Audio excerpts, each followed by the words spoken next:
I should say as well that Downing Street sources are also telling us that David Lammy, who's just, of course, been moved to Justice Secretary from Foreign Secretary, will also be the Deputy Prime Minister. It does look like, of course, that leadership contest is still going to take place, but David Lammy is going to be the Deputy Prime Minister as well. So interesting to see how that unfolds. I want to bring Beth Rigby back in.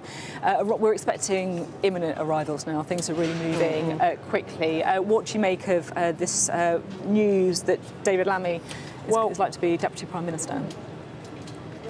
I mean, look, David Lammy's been moved out of the Foreign Office, so he's been moved out of one of the four great offices of state. But with that moving out to Justice, he has also been given the Deputy Prime Minister role.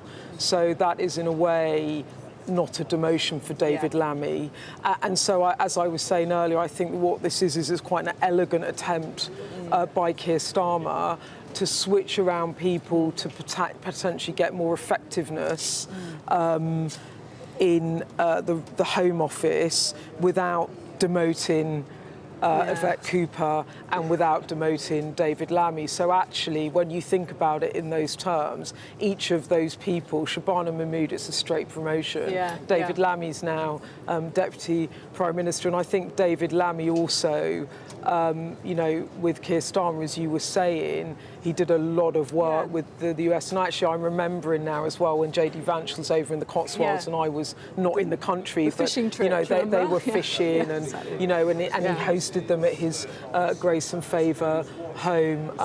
And so, you know, David Lammy might not be in the Foreign Office, but as Deputy Prime Minister, he's still got that kind of diplomatic and role that he...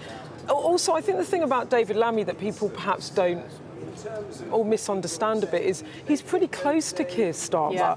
I mean, they are London MPs, they're in constituencies next door, and they've actually been quite close for a long time. So it doesn't actually surprise me. I mean, lots of people always were talking about, oh, David Lammy will get moved out, you know, at some point. But actually, if anything, Keir Starmer is kind of giving him the Deputy Prime Ministerial role.